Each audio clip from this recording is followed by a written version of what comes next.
From October 7th until this week, Israel has been a nation at war, enduring burdens that only a proud and faithful people could withstand. It was a very tough period of time. For so many families across this land, it has been years since you've known a single day of true peace. But now at last, not only for Israelis, but also for Palestinians and for many others, the long and painful nightmare is finally over. And as the dust settles, the smoke fades, the debris is removed, and the ashes cleaned from the air, the day that breaks on a region transformed, and a beautiful and much brighter future appears suddenly within your reach. This is now a very exciting time for Israel and for the entire Middle East, because all across the Middle East, the forces of chaos, terror, and ruin that have plagued the region for decades now stand weakened, isolated, and totally defeated.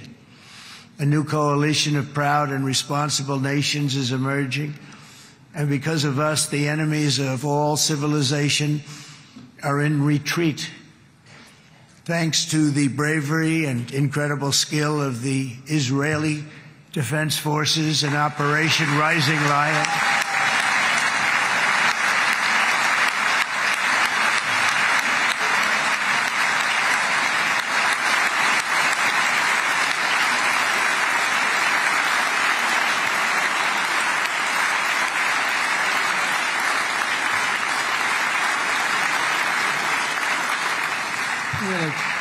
guy's central casting. Let's put him in a movie. Look at him. Great job. And my people loved working with you. Loved it. They worked so well together. But many of Iran's top terrorists, including nuclear scientists and commanders, have been extinguished from this earth. And with Operation Midnight Hammer, boy, that's a great name for that, what we did last June. The United States military flew 7 of those beautiful B-2 bombers. They looked so beautiful all of a sudden. They were always, I thought they were pretty planes. I had no idea they could do what they did. In fact, we just ordered 28 more of them. A little updated version. We ordered a whole pile of them. And almost 100 other planes went with them, including fighter jets. And we had 52 tankers, big, beautiful, brand new tankers that were loading them up 4 or 5 times. They've traveled 37 hours back and forth. Think of that.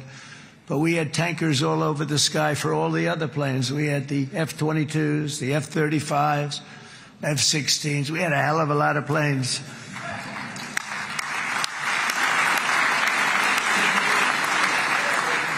So we had 52 gas stations in the sky. That's what they call them. I'll tell you, I wouldn't want to be flying one of them. We have our great General Raisin Cain right here. General, stand up. This guy. What a general. Thank you.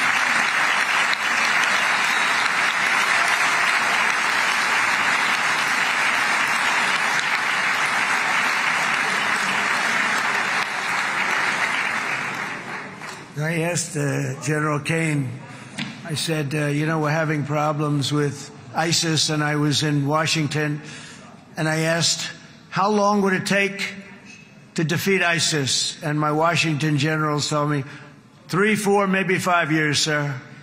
I said, I don't get it. We got the best equipment in the world. Why? So I flew to Iraq, and I met with a man named Cain. He said, what's your first name? He said, they call me Raisin, sir. I said, wait a minute, your name is Raisin Cain? I've been looking for you for a long time. You gotta be kidding. So they told me 3, 4, 5 years to defeat ISIS. And I sit down with him and I say, why is it? I flew there in the dark of night. I landed, I'll never forget it. It was quite a trip. I'm glad I made it because I met him. I said, could I ask you, General? I come down. He said, with another general and a sergeant. Everybody was like central casting. They could go into a movie right now. Between him and you guys over here. We could get rich making movies, okay? And they got along so great. That's the beautiful thing, that your military and our military, Bibi, got along so great. But I was told by the television generals in Washington, we have the best equipment in the world. Why is it taking so long? And they said, 4 years. I said, so let me ask you, Raisin, how long would it take you to defeat ISIS? Sir, we can do it in 3 weeks, but you'll probably have some time left over. I said, you got to be kidding. What the hell are you talking about? They said 4 years. I said, well, sir, look, it's not my place to say, but you're asking me the question. What you have to do is you hit him from the west, you hit him from the north, you hit him from the south, you hit him above, you hit him below. I said, so why didn't they do it? And he didn't want to speak badly of his superiors, which is hard to believe they were his superiors. Should have been the other way around a long time ago, because he's the one that did Operation Hammer. It was flawless. It was flawless. It was absolutely flawless. And I said, so you really think you can do it in 4 weeks? Yes, sir, 100%. You have to do it differently than they were doing it. They were using one base, and it was hundreds of miles away. And he says, we have all these portable bases all over the Middle East. And they didn't want to use them because they didn't want to offend the country where the portable... They wouldn't have even known what the hell the planes were going up, right? They wouldn't have known. But he said, no, they didn't want to defend anybody, offend anybody. And but we can do it in 4 weeks. I said, you sure about that? I'm going to call you back. I'll call you back on Monday. I'm going back to Washington. But you think 4 weeks? Yes, sir, I think we can do it in 4 weeks. We'll have time left over. So I call him on Monday. I said, you think you can do it? 4 weeks. I said, go ahead and do it. He did it. I'll tell you, he did it in 4 weeks, less than 4 weeks. So, General, stand up, please. Again, this is a real general. This is not a television general. He doesn't want to go on television.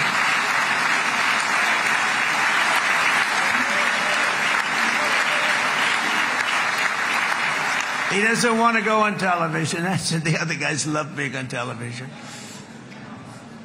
So we dropped 14 bombs on Iran's key nuclear facilities, totally, as I said originally, obliterating them. And that's been confirmed, and everybody understands it. Together we stopped the #1 state sponsor of terror from obtaining the world's most dangerous weapons. And if you think about it, if we didn't do that, and assuming we made the same deal that we have today, there'd be a dark cloud over this deal. And #1, it wouldn't happen because the other Arab and Muslim nations really wouldn't feel comfortable making the deal that we have now, right? If Iran had that nuclear weapon that they were about 2 months away from having. They would have had it in 2 months or maybe less than that. They were right at, this was our last shot. They looked at it for 22 years. This was our last shot. The pilots told me that. They said, 22 years, sir, they looked at it. Our predecessors looked, they studied it. 3 times a year would do drills on that exact attack. And boy, did they get it right. But let's assume they didn't, and let's assume there was large-scale nuclear weapons in the hands of Iran. We couldn't be here today. Even if we signed the deal, which we couldn't do because a lot of people would not want to have anything to do with it, we took a big cloud off of the Middle East and off of Israel.